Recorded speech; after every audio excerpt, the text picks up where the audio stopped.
Bismillahirrahmanirrahim. Assalamu alaikum. Today our topic is waterborne diseases. Now, first of all, we try to understand what are waterborne diseases. First of all, we try to understand what is waterborne. A waterborne means transported and sported by the water, and disease means abnormal or harmful condition. It means that those diseases which are transported or sported by the waters are called waterborne diseases.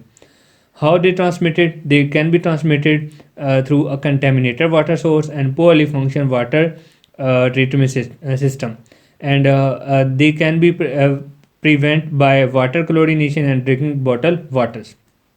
Symptoms of waterborne diseases are diarrhea, abdominal pain, typhoid fevers, intestinal bleeding, headache, and coughing. These are some symptoms of waterborne diseases types. There are two types of waterborne diseases. One is communicable disease, and other is a non-communicable disease.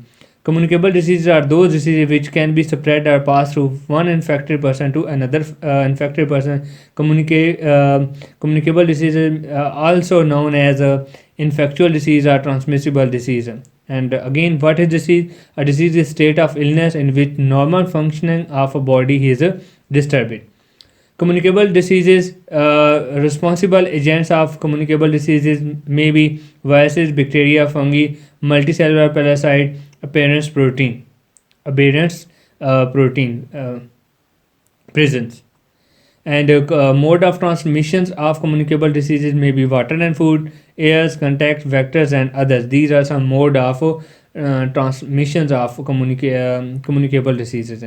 And transmission by food and water. First, we try to understand what is how they transmission by food and water. Contamination and spread of diseases can occur through use of unwholesome ingredients, non-potable water, lack of hygienic condition during preparations, serving and storing, dirty hands, absence of protective measures against insect and other pests, source of infective agent transfer into the food. Conversations conservations under the unsuitable temperature. Example of food and waterborne diseases: hepatitis, typhoid, cholera, and diarrheals. These are some examples of food and waterborne diseases. Diarrheal disease. What is diarrheal disease? Caused by the viruses, bacteria, and protozoan. Loss of both water and electrolyte. Dehydration. It means dehydration in developing country. Diarrhea is a major killer. In 1998, diarrhea killed 2.2 million people. Mostly were under 5-year old age. 5-year-olds. Each year, approximately 1.5 billion causes of diarrhea worldwide. And cholera. And cholera is acute bacterial infection, causes the severe diarrhea that can quickly lead to acute dehydration and death. A worldwide problem that can be prevented by providing access to the safe drinking water, sanitation, and good hygiene behavior, including the food hygiene. In 2000, and there is some cases resulting approximately 5,000 deaths were officially noticed to the World Health Organization. In 2002, there are some these figures of cholera cases reported worldwide, and Africa accounted for 87% of these cases. Typhoid fever is a bacterial infections, and infections occur by the drinking water contaminated by the sewage containing the bacteria. Often occur in epidemic.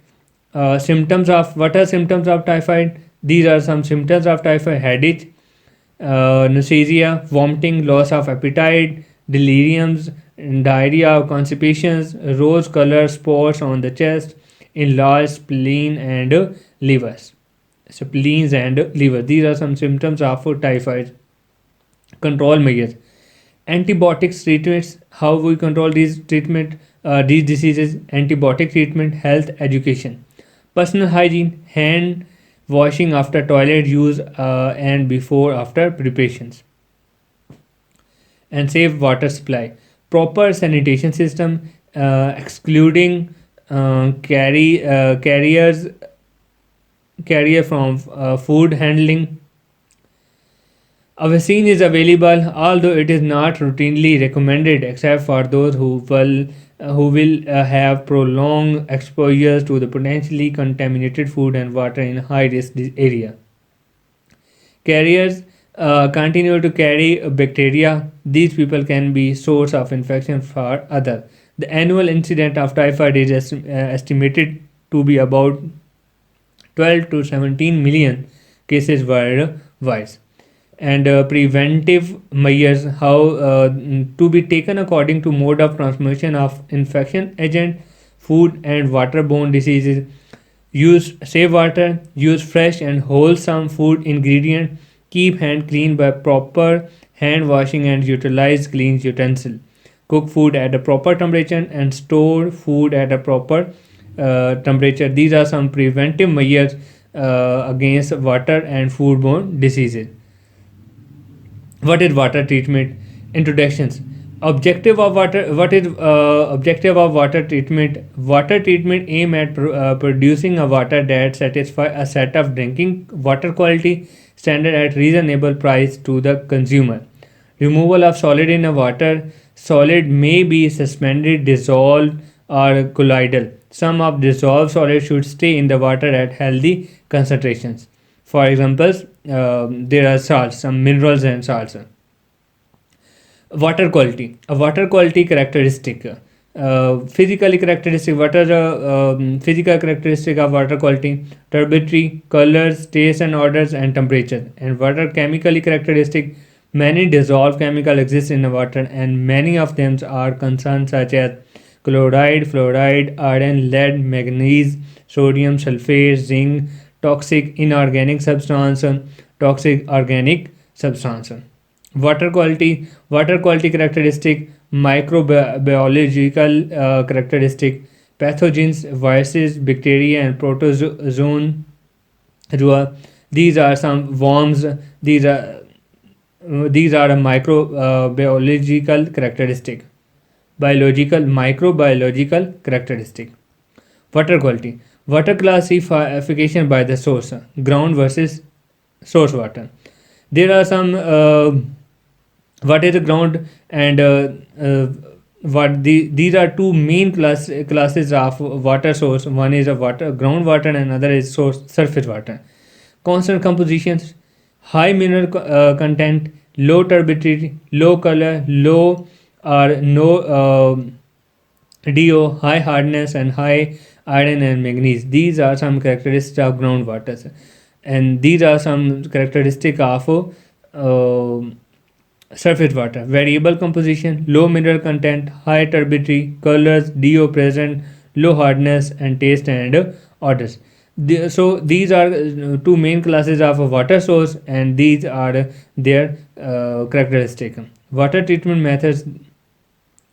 Unit operation and unit process. Water treatment plants utilize many treatment processes to produce water of desired quality. These processes fall into two broad divisions. One is unit operations, and other is unit process. What is unit operation? Removal of contaminant is achieved by physical forces such as gravity and screening. And in unit process, removal is achieved by chemical and biological reactions. Most common treatment water treatment plants. Water treatment plants can be classified as simple disinfections, filtration plants, surface waters. Simple disinfection, it is direct pumping and chlorine injections used to treat the high quality water. And what is filtration plants? Remove color, turbidity, taste, odor, and bacteria. Filtration plants, if the source water has a better quality with the lower solids, flocculations and sedimentations can be omitted. This modification is called direct filtration. Softening plants, groundwaters. So surface water treatment. Surface water treatment. Surface water from the supply, screen, rapid mix, flocculation basins, and sedimentation basins. So and rapid sand filters, disinfection storage. So this is a water surface treatment diagrams. and this is a groundwater surface water treatment surface.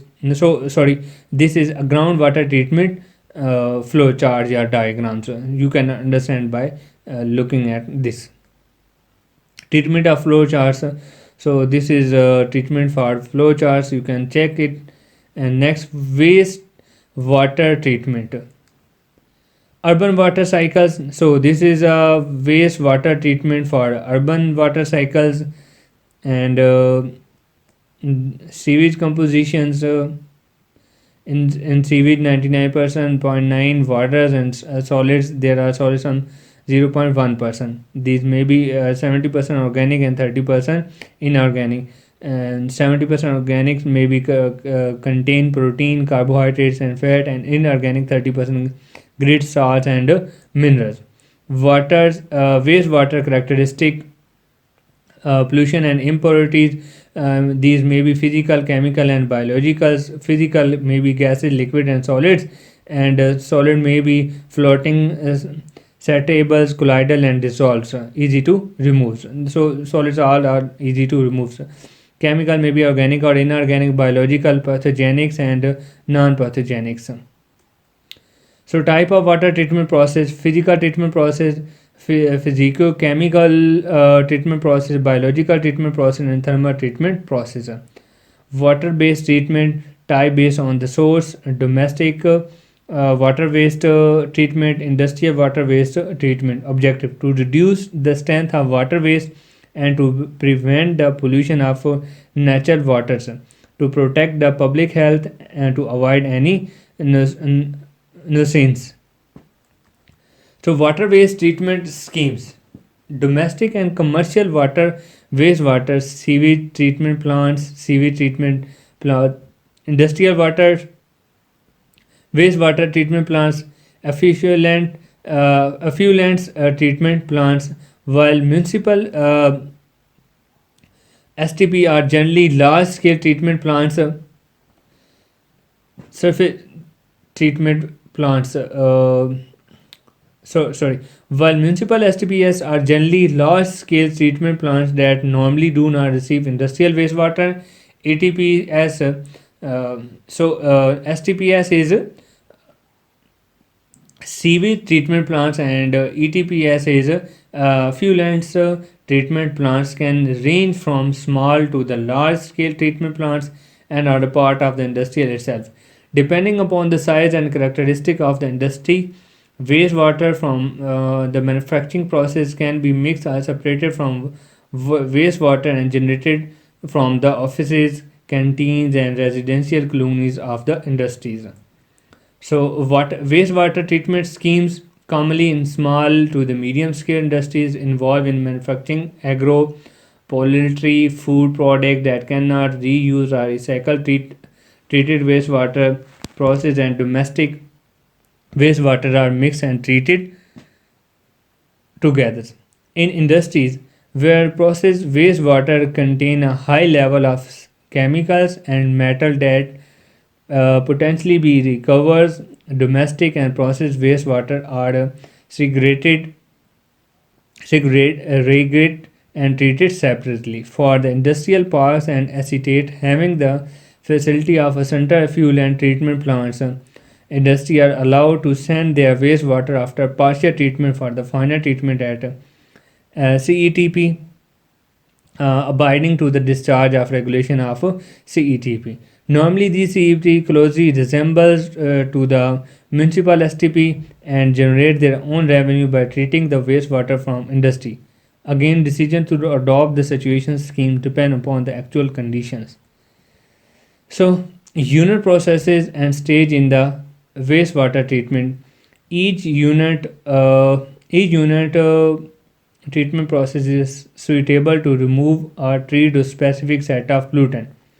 The basic plan of this treatment train is commonly called the process plan, and each of unit process is design, mode, and less independent of pre and post unit process. Depending upon the quality requirements of the treatment, wastewater treatment stages can be classified into the pre-treatment, treatments, primary treatments, and secondary treatments, and tertiary treatments. Pre-treatment stage. Pre-treatment stage in general comprises of cooling, mixing and dilution, equalization, removing of oil and grease, screening of coarse and fine solids, grit removal, removal of floating particles and foam, and pH adjustment. These are simple processes that reduce the settleables and floating the easily removable substance, removable substance like oils and grease and grits that can otherwise clogs and damage the downstream equipment. Pre-treatment is the first step in the treatment process and is commonly used in all wastewater treatment plant. And now is primary treatment. In primary treatment generally follows the pre-treatment and is used for the removing colors, odors, and finer solids that do not settle easily and tend to remain suspended. Coagulations, flocculations followed by the settings of flotation is the most common form of primary treatment. Removal of metal like chromium, zinc, mercury, nickel, cadmium, gold, etc. is also considered as a form of primary treatment as these metals are participated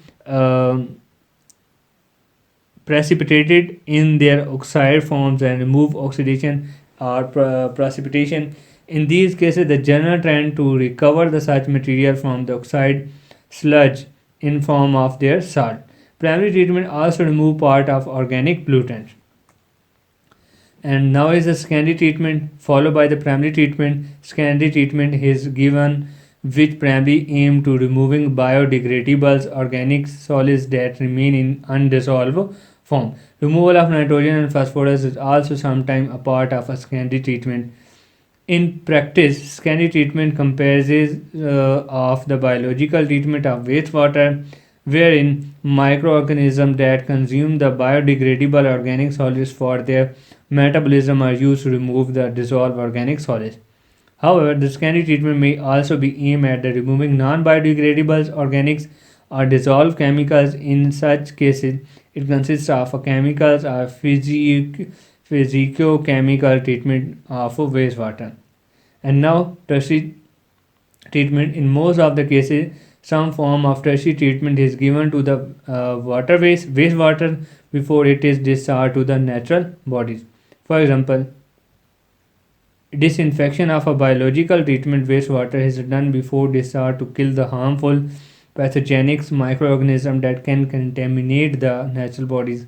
In the case of reuse and recycling of a treated wastewater or stringent discharge regulation, further treatment is given like the polishing, granular filtration, membrane filtration, adsorptions, electrolysis, and ion exchange to improve the quality of treated water. Often such treatments are classified as advanced treatment technologies. So this is a water treatment, wastewater treatment train, biological. This is a primary treatment. This is a biological treatment and sludge treatment. So next, this is a so this method is a biological, and this method is a physico-chemical primary treatment. So this is a physico-chemical treatment and a sludge treatment. So any question you can ask me in the comment section. Thank you.